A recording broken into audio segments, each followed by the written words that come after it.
First of all, tell everybody your name and spell it out for us. It's Robin Schneider, Robinschneider. So Robin Schneider, tell us the organization you're with. I'm the Executive Director of Texas Campaign for the Environment. And what is that about? Our organization works a lot on recycling and trash issues, working with the communities that are facing problem trash facilities, helping them organize and put pressure. We watchdog the big trash companies.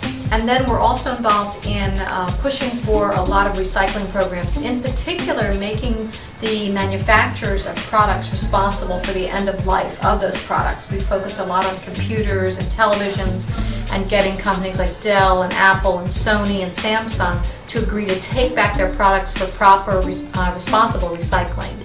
When we think of recycling, we don't often think of Texas as being a recycling hub. Is that a stereotype, or are things changing? Well, the problem here in Texas is that we have so much cheap land that landfilling is very cheap, and so it's hard for recycling to compete because so many of the long-term costs of landfilling are not incorporated into the price of landfilling. But here in Austin, Texas, we're the first city in Texas to pass a zero waste goal and a zero waste strategic plan. So we are kind of joining with people from all over the world in that strategy. And a few years ago, El Paso and Houston were the worst large cities in America in terms of recycling. They were the bottom two. But since that time, they've both increased their recycling, and places like Dallas and Fort Worth are also increasing their recycling. So we're actually seeing kind of a renaissance of recycling in Texas. But really, when it comes to products with toxic materials, not your paper and newspaper and bottles, the traditional recycling, when you're talking about toxic products like computers that have lead or mercury in them, or mercury containing thermostats or other products, local governments cannot afford to pay for dealing with all this hazardous waste. That's why we think the producers should pay for it. That way they have an incentive to design the toxics out of their products, because they'll have to pay a lot for hazardous waste. In some states, they actually have an extra fee that you pay, a recycling fee, when you buy the product. Is that something we're going to have here in Texas? No, California has a system where you have to pay, but the producers are not responsible in that system. What Texas has, and what now 19 states plus New York City have, is that the producers are responsible for paying for the recycling. So it's part of the price of the product, and it's their responsibility to set up recycling, free and convenient recycling for those products. And we think that that's better than creating state bureaucracies to manage it, where the producer doesn't get any feedback loop about so that the price is less if it's a product that can be easily recycled. That's really what we want for sustainable product design. We want to keep these things out of the landfills, but we really want these things to be redesigned so that future products are more easy to recycle and contain less toxins.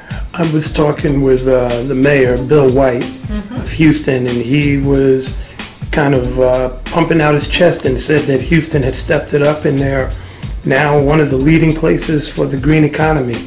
Is he doing the job right now, or where's Houston lacking? Well, Houston, as I said, used to be one of the worst in terms of recycling, and they still do not have citywide recycling.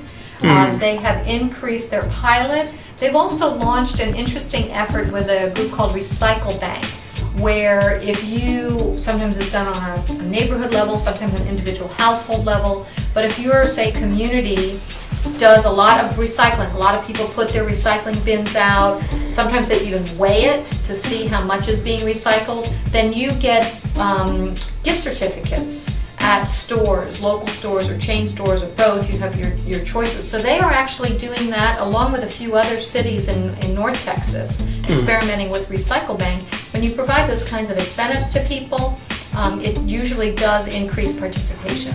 You know, I talk to a lot of people that are in all these different neighborhoods, and they say it's very hard for them to do any sort of recycling.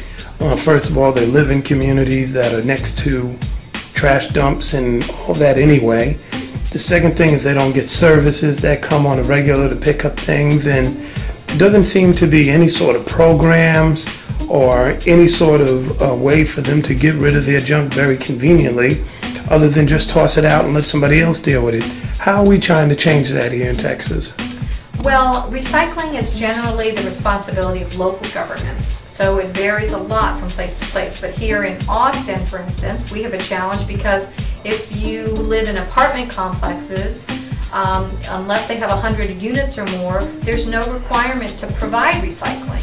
And even the ones that are the larger ones, the 100 and more units, a lot of times their recycling opportunities are very minimal, if they exist at all.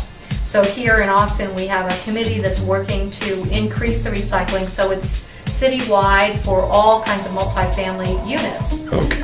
But in a place like Houston, it's only certain neighborhoods that even have recycling. Otherwise, you have to take it and, drive it to a recycling drop-off point. Sometimes you got to drive for miles, For which miles. means you're not going to do it. Right, especially if you don't have a Because car. it costs more to haul Right. to the place than it does just to toss it out.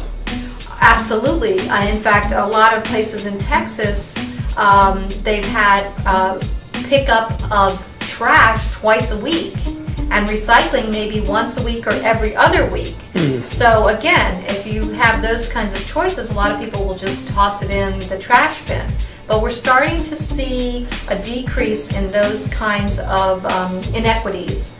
But we really need to push, I think, at the federal level to make sure that recycling and especially composting are part of the global warming initiatives that are undertaken, whether it's by the Obama administration or by Congress, because so much of the climate change has been driven by energy issues. But when you look at what local governments and state governments can most easily, quickly affect, recycling actually is one of the best ways to proceed.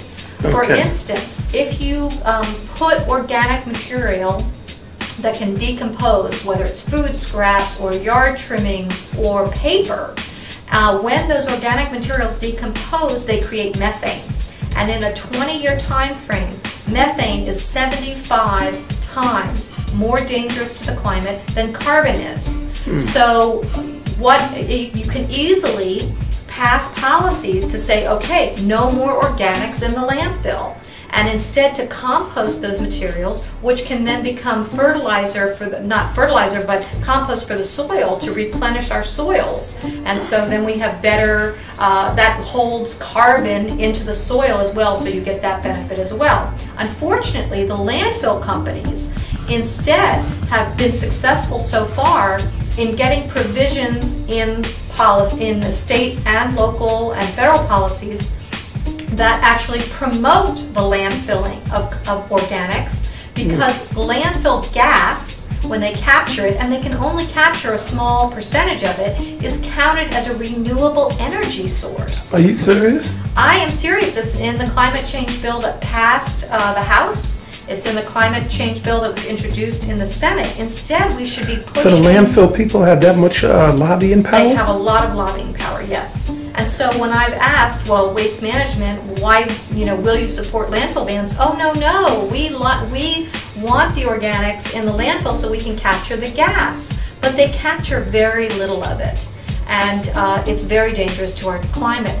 But recycling materials, also non-organics, is also very good for the climate, because when you're not having to excavate for more bauxite to make aluminum and instead recycling aluminum cans, you save so much more energy by recycling than you do by throwing the stuff. We're throwing our resources away in landfills. What we really need to be pushing for is zero waste.